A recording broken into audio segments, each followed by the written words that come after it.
Et comme je vous dis, je m'étais mis sur les rappeurs, attaquer. Et un jour, je commence à entendre Dubaï, Sahab Dubaï, Atel. Je voyais un petit kharraï venir nous faire croire qu'il allait nous apprendre à vivre. Un autre petit kharraï. J'ai cette pédale-là, elle va venir nous mitonner, elle va nous mettre des arnaques pour pouvoir manger des côtelettes. Et je voyais les gens comme des imbéciles. Ils les suivaient, ils rêvaient. Parce qu'en même temps, attention, ils ont été très forts. Hein. Au niveau de comment ils vous ont amené les choses. Ils vous filmaient des palmiers, ils vous filmaient des choses. Vous disiez, Wallah, il a réussi sa vie. Mais moi, je voyais en tant qu'ancien SDF, je voyais la couille, je la voyais. Je voyais que c'était pas vrai. Je voyais qu'il y avait Haja. Wallah, il a adim. Oh, comment ça, vous êtes tous au même endroit? Foutez de ma gueule. Quand vous êtes en équipe, tous au même endroit, c'est qu'il y a un complot.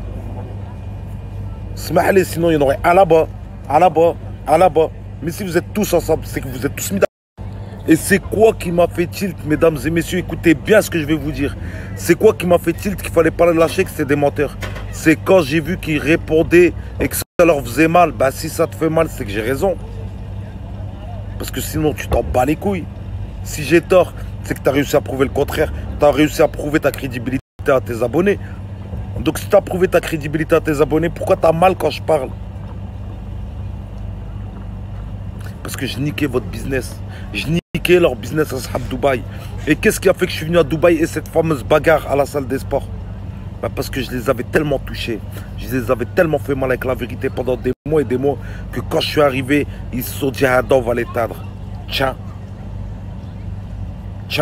on n'éteindra jamais un lampadaire qui ne marche pas avec l'électricité, qui marche avec le soleil. Je marche pas avec l'électricité au cas où. Ouais, je marche avec le système solaire. Et en plus, au début, j'étais venu pour une semaine. Je reste une deuxième semaine, troisième semaine, quatrième semaine. Et ensuite, on a essayé de m'alpaguer moi aussi.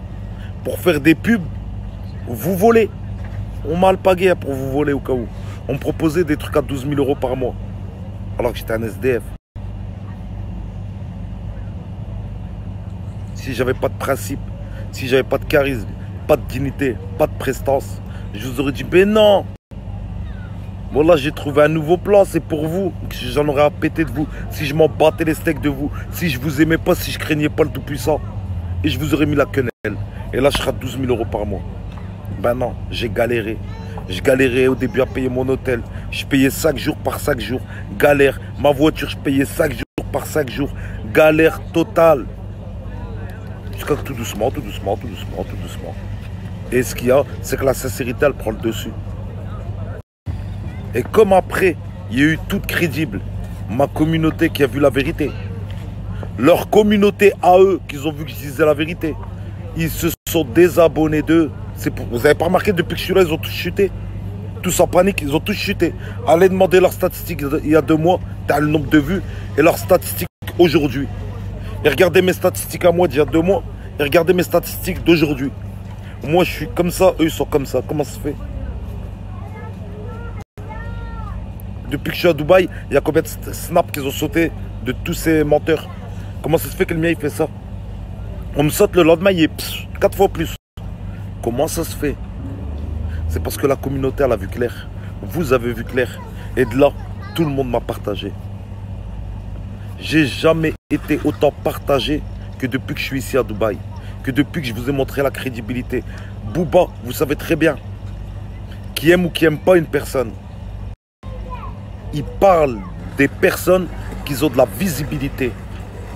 Booba, si j'avais pas de visibilité, si vous m'aurez pas, vous, partagé dans toutes vos stories, si vous m'aurez pas trouvé partout, dans les téléphones de tout le monde, dans les stories de tout le monde, il n'aurait jamais parlé de moi. Mais comme même lui, il connaît, parce qu'il y a des équipes commerciales derrière lui, il y a des équipes de communication derrière lui. Comme lui, il savait, il s'est dit, hey, qu'on l'aime ou qu'on l'aime pas, on est obligé de parler de lui. Il faut qu'on soit dans les premiers. Pour comme ça, genre, il fait croire que c'est grâce à lui que tout le monde me connaît. Mais non, on l'avait déjà fait le travail, la Team Moons. Vous l'avez déjà fait le travail. Je l'avais déjà fait le travail. Donc maintenant, c'est juste, ils n'ont pas le choix de parler de moi. Stop. Parce que ça y est, tout le monde parle de moi. Tu vas sur Facebook, tous les articles de rap français, je suis dedans. Tu vas dans les snaps, dans tous les snaps, même des détracteurs, je suis dedans. Même ceux qui me détestent sont obligés de parler de moi pour faire des vues. la roue, elle a tourné. Et d'ailleurs, la team, continuer le travail, on n'a pas fini. Là, sur un escalier, on a monté que la première marche. Et regardez tout le mal qu'on a fait à ces gens-là.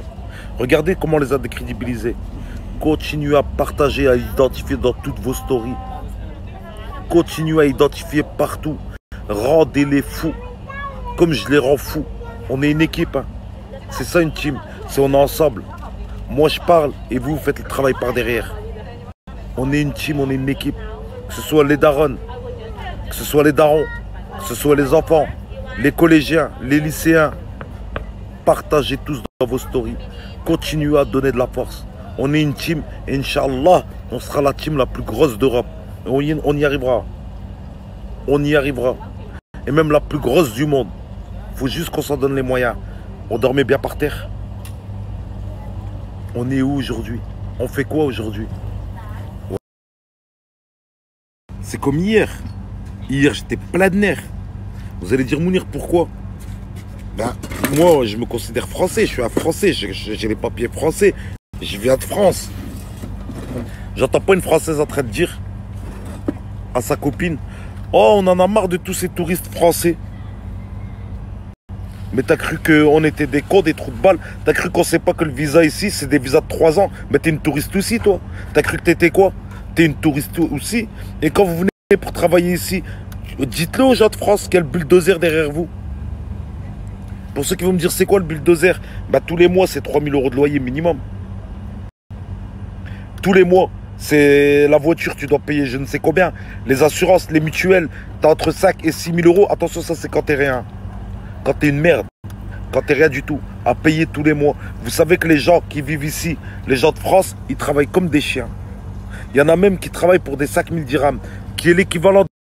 Ils travaillent pour 1 250 €. Et elle doit travailler, elle et son mari. Et ils doivent faire en plus des affaires à côté et des heures sup pour pouvoir payer leur loyer. Et encore, hein, comme je vous ai dit, ils sont obligés d'habiter à Sharjah.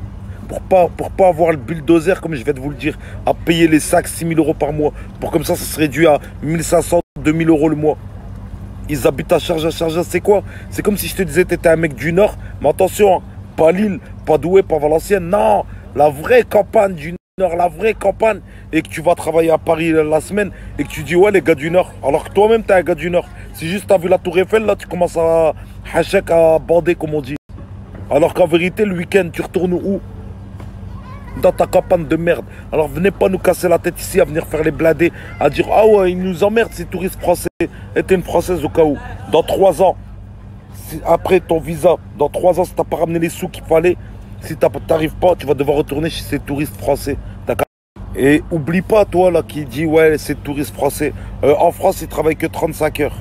La France, c'est un pays qui est dans la merde, je vous le dis tout de suite. Ils travaillent que 35 heures et ils ont 2 jours de week-end. Toi, pour vivre ici, pour pouvoir rester ici, tu es obligé de travailler entre 10 et 12 heures par jour. On a tous les codes. Entre 10 et 12 heures par jour et vous n'avez qu'une journée de congé par semaine. De quoi tu parles? Et c'est grâce aux Français, touristes français, la Miss, qui viennent consommer ici, que peut-être si tu as un business, ton business il tourne un peu plus. Parce que ici, c'est des grands consommateurs, les Français. Ok? Donc, tous, si c'était juste pour que les Français t'entendent dire ouais, on en a marre de ces touristes français pour qu'ils te prennent pour Michael Jackson. Non, on a tous les codes, on a les informations. Et au cas où, on traîne avec des cracks ici. Eux, le bulldozer, ils l'ont pas derrière. Eux, quand ils viennent ici, ils achètent. Eux, c'est la fusée qu'il y a derrière. Si tu veux suivre leur train de vie, c'est la fusée qu'il y a derrière. Eux, les loyers payent 1 an de loyer. Eux, comme je vous ai dit, ils payent 1 an de loyer. Dans des endroits de malades mentaux. Et d'autres, ils achètent cash. Chose que tu peux pas faire toi, qui dit les touristes français. Ouais, et pourtant c'est des gens qui viennent de France. Des Français. Ouais, avec une carte d'identité française, ouais. Et je vais te faire encore plus mal. D'origine marocaine. Ou d'origine algérienne. Fais comme eux et on verra. Fais comme eux et viens ici, paye cash. Achète des maisons cash, des villas cash, des appartements cash, fais des commerces en payant cash. Après, parle des touristes. Et même eux, pourtant les élites, ils parlent pas mal des touristes. Au contraire, ils veulent que le touriste français vienne. Et ils leur font même des commerces pour eux, des pizzerias pour eux, des alimentations pour eux, des choses pour eux pour que quand ils viennent, ils ne soient pas perdus. Et eux, par contre, les élites là, bah pourquoi ça ne les dérange pas de voir des touristes français? Ça ne les impacte pas. Ça ne les impacte pas. Ils ont mis des gens locaux travailler pour eux. Ils ont même ramené des gens de France qui galèrent en France et j'en suis témoin. Je les vois moi des fois au téléphone, je suis avec des élites. Ils ramènent des gens de France qui sont en galère au RSA et tout, ils leur disent venez travailler. Ils leur donnent carrément des salaires.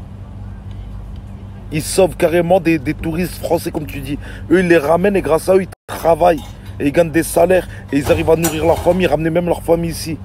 Donc arrêtez de vous prendre pour je sais pas qui dès que vous arrivez en France. Ici on vous donne un visa de 3 ans, vous êtes rien du tout au cas où. Tout le monde est au courant que c'est un visa de 3 ans.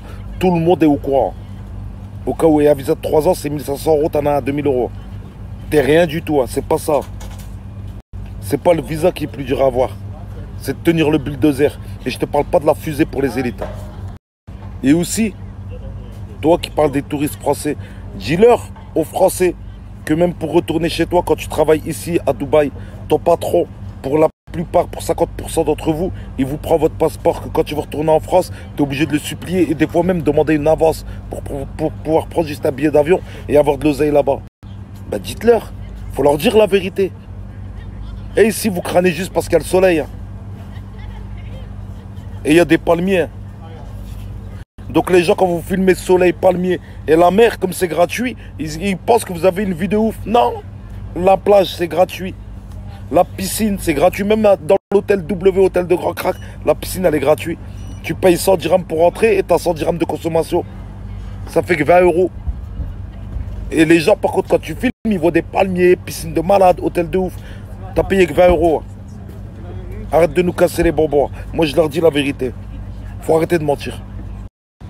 Et pour les meilleurs d'entre vous, une fois par semaine ou une fois dans le mois, vous allez vous filmer au Nesret ou chez un petit restaurant un petit peu côté pour dire regardez, nous, hein, c'est la vivance. Et en plus, la vidéo là, vous la faites tourner une fois par semaine dans votre Snap.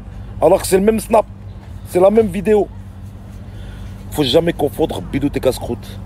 Et puis aussi, s'il vous plaît, hein, je parle aussi aux influenceurs, parce que c'est vous qui venez vous installer ici. On est au courant, hein. Les 3/4 des influenceurs et des commerçants qui viennent ici, ils emmerdent le gouvernement, le consulat français, ils demandent la bourse pour leurs enfants ici. Ben, si tu n'es pas capable de vivre ici, espèce d'incapable, pourquoi vous emmerdez le consulat français? Le consulat français, vous le rendez fou. Vous demandez les bourses de France pour vos enfants ici. Et puis après, vous parlez des touristes français. Mais fermez-la. Fermez-la. Dans ces cas-là, reste en France et essaye d'aller dans un standing au-dessus dans lequel tu vivais si tu étais un petit peu riche. Parce que tu t'es rendu compte qu'ici, ta richesse, elle valait rien. Tu pleures, ici, tu pleures. Vous demandez la bourse. Chut. Alors c'est soit vous venez travailler, vous tentez votre chance et fermez-la. Mais je ne veux plus entendre « Eh, c'est touriste français alors que tu es français. » Et qu'on connaît vos casseroles. Eh, et j'ai même mon sahab là. Il est juste à côté de moi. Il y a la même école, et je ne donnerai pas le nom de cet influenceur, très gros influenceur qui fait des millions de vues. Et vous le connaissez tous parce que vous le taclez tous. Ben cet influenceur-là, il demande la bourse. Pour ses enfants. Mon sahab, il n'en a pas besoin. C'est 10 000 € par enfant au cas où pour entrer à l'école ici. Par enfant. Mon sahab, il n'y a pas besoin de la bourse. L'influenceur, il l'a demandé. Il a appelé le consulat français pour avoir la bourse. Ah, mister l'influenceur, on ne citera pas de mon texte. Ne tremble pas. Ne tremble pas. Mais tu vois qu'on sait tout. Donc arrêtez de vous la péter. Et arrêtez de crâner. Parce que le consulat français, quand vous êtes ici, vous l'appelez. Ouais, la bourse, la bourse, la bourse, la bourse, aux galères, aux galères, aux galères. Et quand vous faites vos vidéos, ah, ici, c'est la vivance. C'est la kiffance. Bande de mythos. Et j'ai même vu des gens, wallah l'adem, je ne citerai pas de nom, pour manger des hamburgers, ils faisaient des crédits des gens très connus. Je les ai vus, moi, ils appelaient leur sahab, ouais, tu peux m'envoyer des 200, tu peux m'envoyer 500, tu peux m'envoyer, wallah l'adem. Ça veut dire même les hamburgers, ils les mangent à crédit. Des rappeurs et des influenceurs que vous connaissez, je vous le dis, wallah, des hamburgers, ils les mangent à crédit. Oqsimu billah, qu'Allah me brise si je vous mens, je l'ai vu de mes yeux. De mes yeux. Wallah. J'ai même déjà aidé, moi, des influenceurs et des gens connus. Aider financièrement, moi les SDF. Aider. Wallah, wallah, wallah. J'ai halif 3 fois. Wallah l'adem. Maintenant, ce que je vais vous demander, arrêtez de bander sur eux. Parce que si je vous disais les noms, vous serez tous comme ça. Mais par le Tout-Puissant, je ne le ferai pas. Donc arrêtez de bander sur eux. Croyez en vous, croyez en vos rêves. Battez-vous pour vos familles. Battez-vous pour vos parents. Battez-vous pour vos enfants. Et vous allez y arriver. Et je ne veux entendre personne de vous me dire c'est dur. Il n'y a pas plus dur que quand tu as des enfants comme moi et que tu as dormi par terre. Et que tu dois le cacher à tes enfants. Tu dois le cacher à tes frères. Tu dois le cacher à tes parents. Donc tu dois te relever au plus vite pour que même tes proches ne savent pas que tu es par terre. Il n'y a pas plus dur. Je vous le dis. Et on l'a fait. Donc vous allez le faire. Donc vous allez retrousser vos manches. Et vous allez vous battre. Vous avez compris? Vous allez vous battre. Et je compte sur vous. Vous savez pourquoi? Parce que vous faites partie de ma team. C'est pour ça les amis. Moi réellement, vous pouvez vraiment rien me reprocher. Moi je suis arrivé dans les réseaux sociaux. Je suis arrivé sur Snap et tout. SDF. Vous pouvez rien me reprocher. Vous pouvez pas dire ouais tu nous as menti. Menti de quoi? J'étais par terre. Je parlais avec le vent. Je parlais avec le sol. Donc moi c'est impossible que je vous ai dit ouais la vida loca, la vida. Je parlais avec le vent. Même le vent il connaît mon prénom. Je sais comment il s'appelle. On rigole ensemble. On s'appelle de temps en temps. Donc vous inquiétez pas pour moi. Donc moi même si demain je réussis, je vous raconterai toujours mon passé.